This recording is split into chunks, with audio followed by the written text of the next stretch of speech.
Chapter 11. The warning lingers in Ralph's mind as he gathers his belongings and heads for the elevator. The idea of getting stuck in the snow sends chills through him. Thinking how close to the ground his little car is, he can visualize trying to navigate through snow-covered roads. I'll be smart to stop and rent a four-wheel drive pickup so the weather won't stop me. There should be a car rental near the airport. He stops in to pay his bill, picks up the facts of the map Martha had sent, and heads out. Pulling up to the car rental, Ralph gives a sigh and remains in his seat for a few minutes. I'll have to try to find them. I hope I'm not just chasing my tail, since I have no idea if she's up there or not. I guess this is my only option, though. The clerk is at the counter is watching him as he lingers in his car. I wonder what that's all about. His coworker shrugs his shoulders. The beep-bop music coming from his earbuds gives the impression he's not into his job and would rather be surfing or lying on the beach somewhere. Finally making his way in the office, he asks for the pickup. Checking the name tag on the clerk, he calls by his name. Eddie, I'm headed into the mountains, and I wanted to make sure I don't get stuck. I need a full of gas, too. There are no stations where I'm going. Are you sure? You want to go up there now? There's a storm coming, you know. His answer's trying to sound like he cared. I wouldn't go if I didn't need to. Thanks for the warning, anyway. His stomach does a flip-flop when he thinks of how badly this could turn out. I don't have a choice. He gets in the pickup, checks his map, and takes off. Several miles of city lie ahead between him and the mountains. The traffic is slow, just added to the aggravation Ralph feels. It doesn't seem to matter what time of day it is. The traffic is always terrible. Just as he's about to explode with impatience, he breaks out of the commuter traffic and takes an off-ramp leading to the mountains. Thanks heavens I can leave that traffic behind. Maybe now I can make better time. I need to get there before the storm hits. These mountain roads look all the same. They sure don't put many signs to tell you where you are. It looks like even the GPS is lost. It keeps telling me to recalculate. That's sure a big help. Wait, that sign is the one I saw on the map. I better go back and check it out. Sure enough, it's the one I'm looking for. The narrow little dirt road weaves back and forth through the tall pine trees, seemingly leading him into another world. No traffic or smog here, just trees, and more trees. The canopy they form blocks out of the sun, leaving the streaks of light dancing on the forest floor. Another milepost comes into view, and he is stunned to see the mileage has increased, not decreased, to the next road he is looking for. How can that be? I sure can't be going the wrong way. There is only one way to go.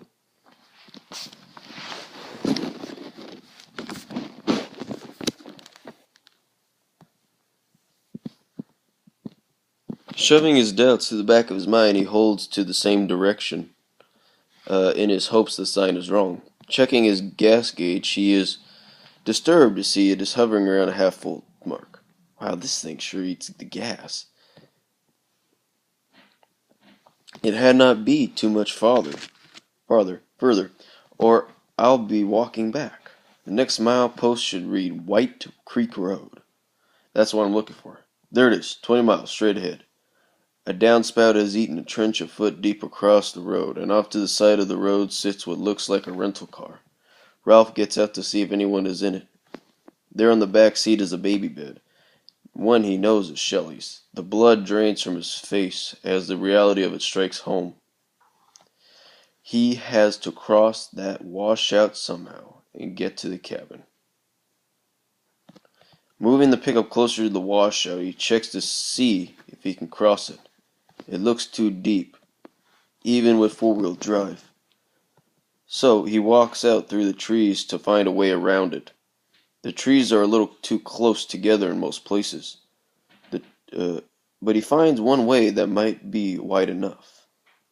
Cranking the pickup around, he works his way through the trees until he suddenly catches something underneath that stops him. Now what? He gets out and crawls under to see what is wrong. Frustrated, he jerks the branches loose that's jammed in his drive line. What else can go wrong? I have to get through here or else I have to walk 20 miles back. Returned to the driver's seat, he cautiously steers through and out of the trees and back to the road. Ralph's eyes widen as he noticed the tops of the tall pine trees begin to rock back and forth, swaying in the wind. I gotta get to the cabin before the storm gets here, or I'm going to be fighting snow next. Oh. Little ice crystals suddenly pelt the windshield. That storm's not far off. I'm going to get caught if I don't find that cabin soon. Just as he rounds a blind curve, he pulls up just before he drives into a bank of last winter's snow. The stress he feels is beginning to sap his strength. How many more things can go wrong? He stumbles as he gets out and comes close to falling into the snow. He decides to see if he can dig it out, but finds it's frozen solid. A swift kick to the wheel and the pickup does no good, other than to make him feel a little bit better. Okay, I'll just see if this four-wheel pickup is as good as advertised. Starting the engine and gunning the motor, he blows out of the snowbank. Into the snowbank. For a few feet it looks like it may go through, but then the movement forwardly abruptly stops.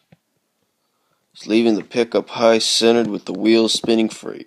Tumbling out into the snow as his door swings open, he falls face first on the ice. Blood flows freely from his nose, which is throbbing in pain. His throat constricts as he tries to hold back the chain of words that runs through his mind. I have to control myself if I'm going to get out of this mess. Gear yourself up, Ralph, and be a man. I'll just have to walk the rest of the way. He wraps the blanket around his shoulders and walks down the darkening road. The wind is picking up, whipping the scrubby bushes that line the road.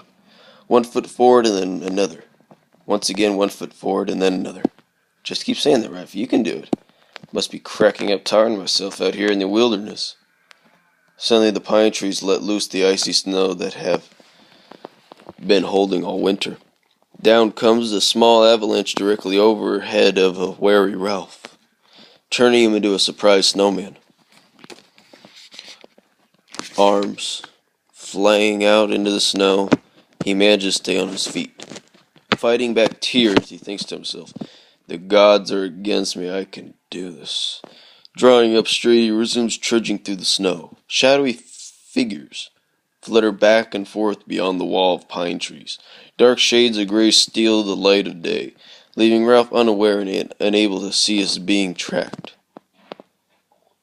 The warmth left by the sun is rapidly vanishing, leaving dangerously cold air in its place.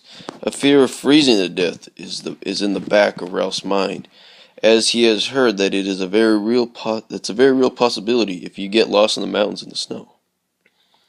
How long can you last without shelter? A few hours? A few minutes? Has it been too long already? A sense of uneasiness seeps into his bones, leaving him feel he may not be out here alone. He speeds up his pace, although the snow fights him with every step.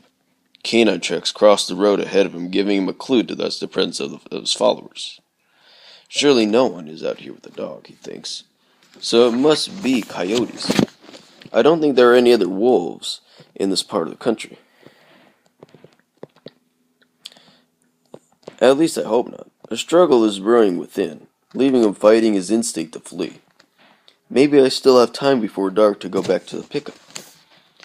A chorus of yip yip oh breaks the silence, making Ralph's neck hair stand straight up. That settles it. They're between me and the pickup. I wish I knew how much further. I have to find the cabin. I think I smell smoke. Campfire? Fireplace? Someone's out there. But who and where? His adrenaline starts to rise, taking a hold of any logical thinking he may have had. His legs work as fast as pistons in a motor, causing him to crash land in a pile of snow. He's beginning to believe he won't make it. I guess I'll find out if there are coyotes and wolves when they attack. Darkness is closing in now, and Ralph frantically searches his pockets for the flashlight he knows he has somewhere. When he finally finds it, his fingers are so numb he has to concentrate to keep from dropping it. Holding his breath, he snaps it on, and a yellow comforting light shines on the snow, but then it suddenly goes black. A frantic shaking and banging against a tree. encourages the flashlight to sputter back to life. With a slow exhale, he wonders if these batteries will last until he finds the cabin. Visions in his mind of his lifeless frozen body being devoured by wolves keeps him moving. Ralph decides to keep moving, to keep going towards the smoke, and forget about staying on the road. The coyotes won't approach a campfire, or at least that's what he has heard. The smoke is getting stronger, so I must be going in the right direction. Making his way through the trees and around the frozen mounds of snow, he feels hopeful that he will run across the cabin before too long. Even if it isn't the right cabin, the smoke means someone's here. Is there? I'm getting so cold I can't feel my fingers and toes anymore. My nose is not actually bloody, but frozen and running like a faucet. Surely I can make it a little further. His breath comes in gasps as he tries to draw the cold, thin mountain air into his lungs. Without warning, he stumbles across a fallen tree hidden from view by snow. Once again, he is covered with wet snow, soaking his clothes and adding to the misery. Both shins are battered and raw, but they're so cold he can't feel them. He chokes back a sob. This has to end soon. I'm going to die. Collecting himself, he picks up the flashlight, which flew out of his hands in the fall, and painfully moves on. He hears a faint cry, or is it just the wind moaning in the trees? Out of the darkness, a shrill, blood-curdling scream shatters into the night air. Ralph sprints towards the direction it's coming from, as fast as his injured legs will take him. Lily, I'm coming.